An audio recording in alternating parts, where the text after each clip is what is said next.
प्रारब्ध पहले रचा, पीछे रचा शरीर। तुलसी चिंता क्यों करे, भज ले श्री रघुबीर।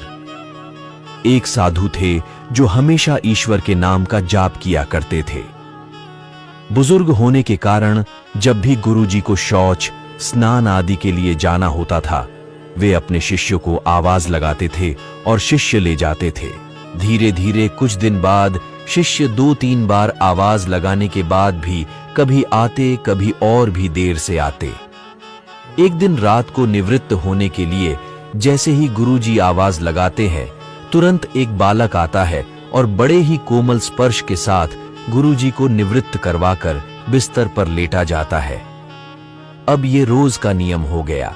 एक दिन गुरुजी को शक हो जाता है कि पहले तो शिष्यों को 3-4 बार आवाज लगाने पर भी देर से आते थे, लेकिन ये बालक तो आवाज लगाते ही दूसरे क्षण आ जाता है और बड़े कोमल स्पर्श से सब निवृत्त करवा देता है। एक दिन गुरुजी उस बालक का हाथ पकड़ लेते हैं और पूछते कि सच बता, तू कौन है?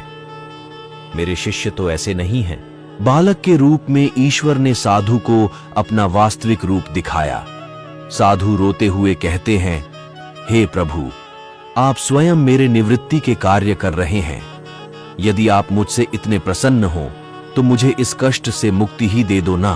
प्रभु कहते हैं, प्रत्येक व्यक्ति को उसके कर्मों के अनुसार जीवन मिलता है और वह अपने कर्मों का फल भोगता रहता है। यही कर्म फल का सिद्धांत है। प्रारब्ध का अर्थ ही है कि पूर्व जन्म अथवा पूर्व काल में किए हुए अच्छे और बुरे कर्म जिसका वर्तमान में फल भोगा जा रहा हो।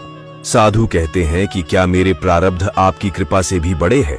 क्या आपकी कृपा मेरे प्रारब्ध नहीं काट सकती है? ईश्वर कहते हैं, प्रारब्ध 3 तरह के होते हैं। मंद प्रारब्ध मेरा नाम जपने से कट जाते हैं।